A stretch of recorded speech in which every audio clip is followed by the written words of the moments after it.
Welcome to our channel vastu tips Telugu. అందరికీ నమస్కారం.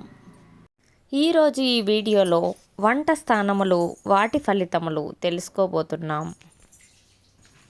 గర్భగృహములో వంట గర్భకోశ వ్యాధులు, సంతతి మూలక సమస్యలు వచ్చును.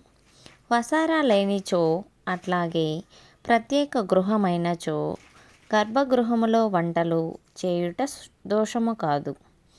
ఆగ్నేయ దిశలో ఉపగృహమునందు ఆగ్నేయము వంటలు చేసుకొనుట ఉత్తమోత్తమం. ఇంటిలో ఆగ్నేయము గదిలో వంటలు చేసుకొనుట ఉత్తమం.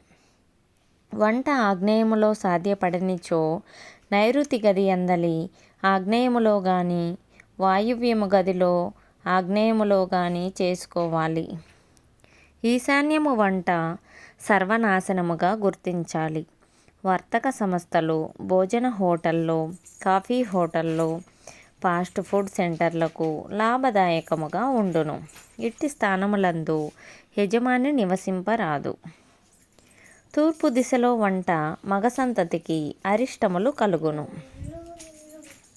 ఆగ్నేయము వంట సర్వ సౌఖ్యములు కలిగించును. దక్షిణము వంట దారిద్ర్యము కలిగించును. నైరుతి వంట అనారోగ్యములు కలిగించును. పడమర వంట అధిక ఖర్చులో పాల్గొను. వాయువ్యము వంట కలహములు, మనస్పర్ధలు కలిగించును. ఉత్తరము ధనము, స్త్రీలు, సిరి సంపదలకు అరిష్టము కలిగించును. తూర్పు ముఖముగా తిరిగి వంట చేయుట శుభదాయకము. దక్షిణ ముఖముగా తిరిగి వంట చేయుట దారిద్ర్యము, కష్ట నష్టములు కలుగును. పడమర ముఖముగా తిరిగి వంట చేయుట తప్పనిసరిలో మాత్రమే చేసుకోవాలి. ఉత్తర ముఖముగా తిరిగి వంట చేయుట స్త్రీలకు అరిష్టము, స్థిపతనము చేయును. వంట చేయువారి ముఖము విదిక్కులు అనగా ఈశాన్య, ఆగ్నేయ, నైరుతి, వాయువ్యములు తిరిగి చేయరాదు. సకల అరిష్టములు కలుగును. సిలిండర్లు, స్టవ్లు పెట్టుకొనుటకు అరుగులు కట్టరాదు. బోలుగా అరలు కట్టుకోవాలి లేదా బల్లాలు వాడుకోవాలి.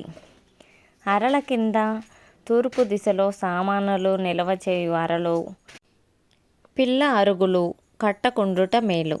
దక్షిణ సింహద్వారమునకు ఆగ్నేయము, పశ్చిమ సింహద్వారమునకు వాయువ్యము, ఈశాన్య ఫలితములు చూపుటను గమనించి పొయ్యి ఏర్పాటు చేసుకోవాలి.